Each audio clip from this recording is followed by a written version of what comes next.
Hello, bonjour à tous, bonsoir, j'espère que vous allez bien. Moi, je vais très bien par la grâce de Dieu. Je suis Sarah Moussondi et je suis contente d'être dans vos maisons une fois de plus au travers de cette vidéo. Alors, pour les nouveaux, les nouvelles, je vais vous demander de vous abonner au maximum. Abonnez-vous afin d'être informé à tout moment. Ici, on dit celui qui n'est pas informé est déformé. Donc, pour être informé, il faut s'abonner, il faut partager, il faut liker, il faut commenter également. Posez-moi vos questions et je vais répondre. En parlant de ça, je voulais apporter un éclaircissement. Sur cette chaîne, vous allez jamais me voir m'asseoir pour perdre mon temps à répondre à certains commentaires déplacés. Donc, quand je vois qu'un commentaire est vraiment déplacé, la seule chose, et je vous rassure que je vais continuer à le faire, c'est que je vais simplement supprimer ce commentaire-là. Je n'ai pas le temps à perdre avec des personnes qui sont frustrées. Moi, je dis souvent les personnes qui sont frustrées sont des personnes qui ont des problèmes avec tout le monde. Ça veut dire que tu as raté ta vie ou je ne sais pas, rien ne marche dans ta vie et tu cherches un coupable. Alors, je ne suis pas coupable de ce qui t'arrive et je ne serai jamais coupable de tes frustrations. Donc, quand tu viens sur cette chaîne, s'il te plaît ou s'il vous plaît, ici, c'est vraiment la bonne humeur et le respect mutuel. De la même manière que vous allez jamais me voir vous manquer du respect dans des vidéos, alors faites autant parce que je ne vais pas accepter que quelqu'un quitte je ne sais où pour venir laisser un commentaire qui n'a ni tête ni queue. Alors, ce que moi je vais faire, c'est que je n'ai pas vraiment le temps. On dit, le temps c'est de l'argent. Donc, je n'ai pas le temps à perdre avec ces personnes-là. La vie est tellement précieuse. Je vais profiter de chaque instant que le Seigneur me fait grâce, d'être en bonne santé, d'être en vie, d'être joyeuse, que de venir perdre mon temps vraiment avec ces genres de personnes frustrées. Si tu trouves que le contenu de ma chaîne ne te convient pas, trace ton chemin simplement. On va pas t'attacher les chaînes, on va pas te forcer de t'abonner. Si tu prends le soin de pouvoir regarder mes vidéos, ça veut dire qu'il y a quelque part, tu te retrouves dans quelque chose. Maintenant, si tu as une frustration par rapport à quelque chose, sois libre, parle poliment, gentiment, sagement, on va répondre à tes questions, on va te comprendre. Mais ne viens pas déverser ta frustration que tu as eue je ne sais où sur un commentaire sur cette chaîne. Je vais simplement et gentiment supprimer le commentaire. Je ne vais pas vous répondre parce que je n'ai pas le temps à ça.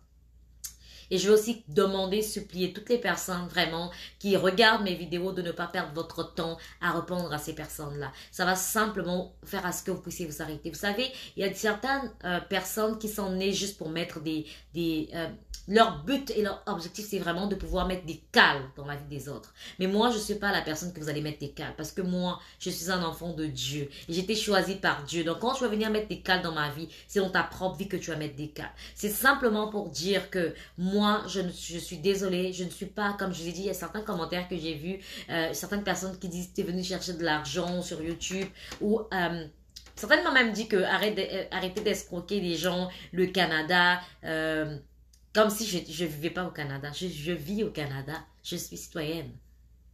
Donc, si j'en parle, c'est pour aider mes frères, c'est pour aider mes sœurs, c'est pour aider les autres également à pouvoir venir au Canada. C'est simplement parce qu'il y a beaucoup de gens qui se font arnaquer par ignorance. Et moi, je ne veux pas que les gens se fassent arnaquer par ignorance. Et je le dis haut et fort et clairement. Je ne suis pas agent d'immigration. Je ne fais pas des dossiers pour des gens. Je ne prends pas l'argent des gens. Ce que je fais, ces vidéos-là, ce sont des vidéos gratuites. Et je le fais par expérience. C'est mon opinion. Et c'est par des recherches que je vous donne ces informations. Parce que ces informations ne sont pas... Certaines personnes ne connaissent même pas les sites. En Afrique, il n'y a pas quelqu'un qui connaît parfois le site sur lequel il peut trouver des informations. Mais au travers de ces vidéos-là, ça permet aux gens de pouvoir connaître qu'il y a des sites qui sont des sites officiels du gouvernement où il y a toutes les informations possibles. Donc, pour les personnes frustrées, je vais vous le dire une fois de plus, passez votre chemin, tracez votre chemin. Quand je verrai des commentaires déplacés, je vais simplement supprimer vos commentaires. S'il y a une possibilité de vous bloquer sur YouTube, je le ferai. Parce que moi, je ne viens pas ici pour pouvoir perdre mon temps. Je viens ici pour pouvoir informer les gens et je tiens à ce que le respect que je vous donne, la bonne humeur que je vous communique, que je puisse recevoir de même de votre part. C'est la moindre des choses qu'on puisse faire, se respecter mutuellement. Si vous avez des questions, n'hésitez pas à m'écrire, je vais répondre à toutes vos questions. Vous avez des préoccupations, n'hésitez pas. Si quelqu'un vous a arnaqué, je ne suis pas cette personne qui vous a arnaqué. Et je ne serai jamais cette personne-là.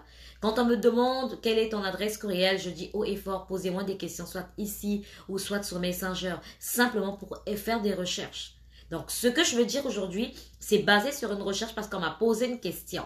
Donc, la première question, comme je dis, excusez-moi si j'ai pris beaucoup de temps à expliquer, mais il fallait vraiment que je l'explique parce que je ne veux plus le refaire. Je ne veux plus le dire dans des prochaines vidéos.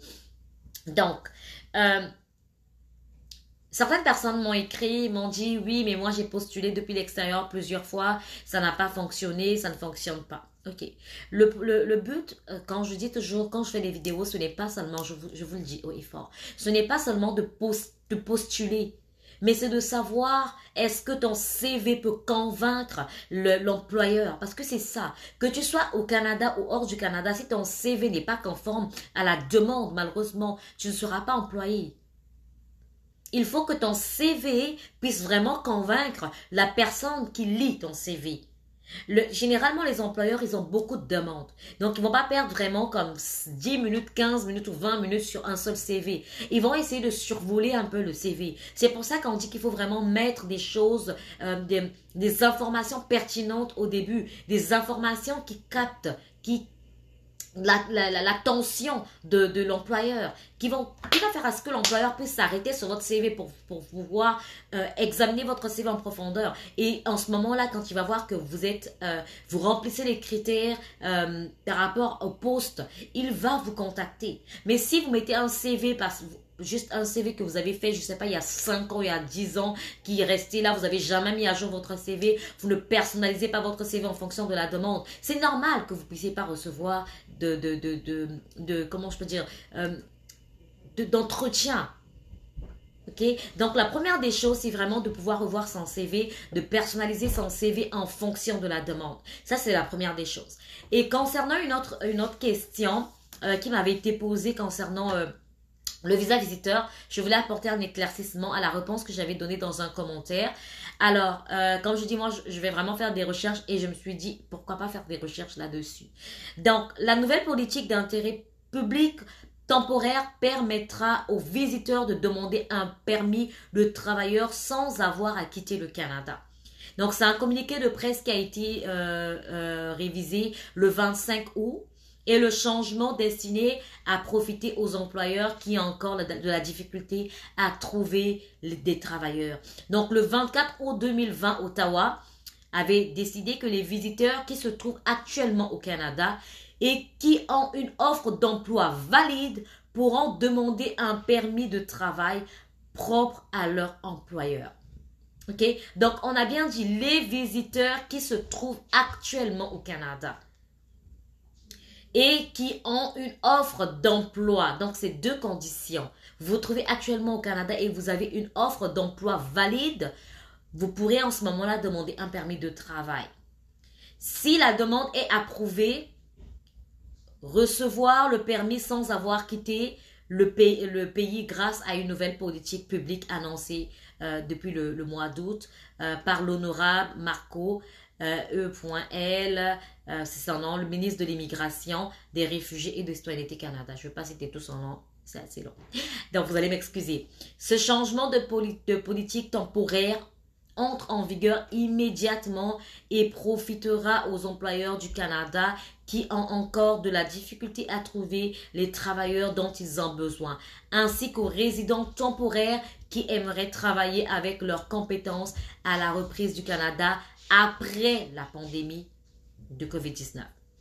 Pendant la pandémie, on a encouragé les résidents temporaires qui sont restés au Canada à conserver un statut juridique valide, comme les voyages par avion sont limités dans le monde. Certains visiteurs au Canada n'ont pas pu partir, tandis que certains travailleurs étrangers ont dû changer leur statut de visiteur parce que leur permis de travail arrivait à échéance et qu'ils n'avaient pas d'offre d'emploi sans pouvoir demander un nouveau permis de travail.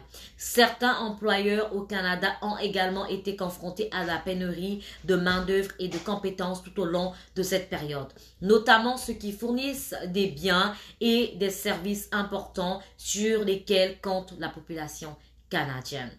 Dans la plupart des cas, cependant, les visiteurs ne sont pas en mesure d'obtenir un permis de travail pendant qu'ils demeurent au Canada, notamment ceux dont l'employeur a approuvé l'embauche dans le cadre du processus d'étude d'impact sur le marché du travail, EIMT. Pour être admissible, le demandeur qui cherche à bénéficier de cette politique publique temporaire doit, en premier, avoir un statut de visiteur valide au Canada le jour de la demande. Deuxième, avoir été au Canada le 24 août 2020 et être demeuré au Canada. Avoir une offre d'emploi.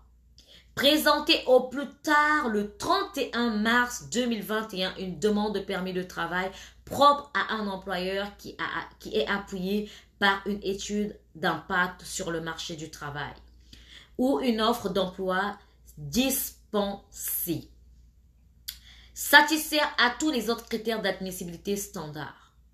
Okay. Donc, je vais répéter cela pour que vous puissiez comprendre. Quand j'ai répondu dans un commentaire, j'étais bien claire. J'ai dit que quand vous prenez un visa visiteur, c'est pas possible de travailler au Canada. Et effectivement, parce que le Canada est très strict avec ses procédures. Quand vous choisissez un statut, vous arrivez ici, ne croyez pas que c'est si facile que ça de changer de statut. Le Canada est assez strict. Donc là, c'était vraiment par rapport à la pandémie qu'ils avaient mis cette procédure en vigueur. Et on dit qu'il fallait, pour être admissible, avoir un statut de visiteur valide au Canada le jour de la demande, avoir été au Canada le 24 août 2020 et être demeuré au Canada. Donc, on me dit bien qu'il y a une date qu'on a demandé où tu devrais être au Canada. Ce n'est pas maintenant, en 2022, que tu vas venir en tant que visiteur et tu vas demander cela, ça va fonctionner. Non. Donc, il y avait vraiment, c'était vraiment par rapport à une circonstance, par rapport à ce qu'ils sont en train de vivre, par rapport à la situation qu'ils ont mis ce programme. Et présenter au plus tard, donc avoir une offre d'emploi, présenter au plus tard le 31 mars 2021 une demande de permis de travail propre à un employeur qui est appuyé par une étude d'impact sur le marché du travail ou une offre d'emploi dispensée. Satisfaire à tous les autres critères d'admissibilité. Ça veut dire qu'il y a d'autres critères d'admissibilité standards. Cette politique publique temporaire permet également aux demandeurs qui répondent à ces critères et qui ont obtenu un permis de travail valide au cours des 12 derniers mois de commencer à travailler pour leur nouvel employeur avant que leur demande de permis de travail n'ait été entièrement approuvée. Pour ce faire, ils doivent suivre les instructions sur le site du gouvernement. Donc, comme vous l'avez compris, tous les types de visiteurs qui répondent aux critères peuvent présenter une demande en vertu de cette nouvelle politique publique, notamment les titulaires de super visa, ça ce sont les parents, les visiteurs d'affaires et ceux qui sont entrés au Canada au moyen d'une extension de permis de travail de la stratégie en matière de compétences mondiales. Les étrangers qui arrivent au Canada à titre de visiteurs après le 24 août 2020 ne sont pas admissibles en vertu de la politique publique. Donc, ceux qui rentrent après le 24 août 2020 jusqu'à aujourd'hui, ils ne sont pas admissibles.